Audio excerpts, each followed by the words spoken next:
Durant leurs vacances, les touristes veulent de plus en plus vivre une expérience différente de celle offerte dans les motels et les hôtels.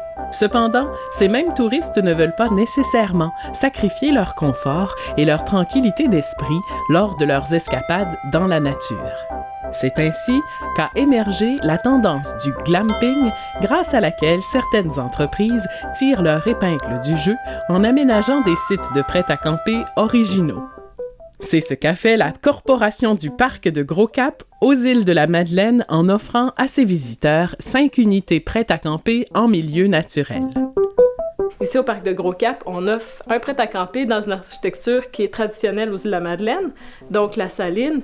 Et puis, les gens peuvent profiter de lits, de confort que finalement, auquel ils n'auraient pas droit quand ils sont à camping.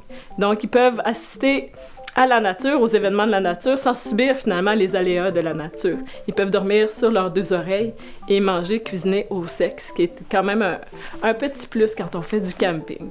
Donc, ici au Gros-Cap, finalement, on s'est rendu compte qu'il y avait une bonne demande pour ce type d'hébergement-là et même que finalement, les gens embarqueraient. S'il y en avait encore plus, on comblerait finalement cette demande-là aisément.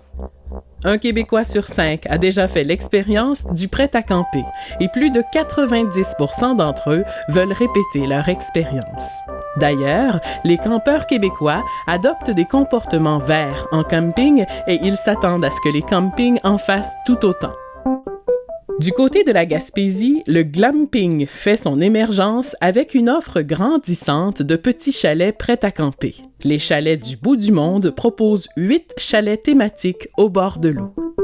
Bon, c'est le fun d'arriver, de débarquer en Gaspésie puis de tout de suite se demander qu'est-ce qu'on fait. Pouf, puis on part. T'sais. Nous autres, ce qu'on a essayé de faire ici, c'est de faire en sorte que les gens, bon, OK, ils peuvent faire ça, ils peuvent aussi rester. Puis rester tranquille pour observer les grands hérons ou aller prendre des kayaks puis se promener autour des chalets, aller prendre des marches sur la plage qui est en avant, prendre les raquettes parce qu'on est ouvert à l'année, prendre les raquettes, aller marcher les sentiers, faire du ski de fond. Quand l'eau gèle ici, ça devient des super patinoires. Donc, regarde, partir avec sa famille, aller patiner. Fait que c'est un mélange des deux. Ils vont aller passer une petite journée à Percé, inévitablement. Ils vont aller marcher dans le parc Forillon.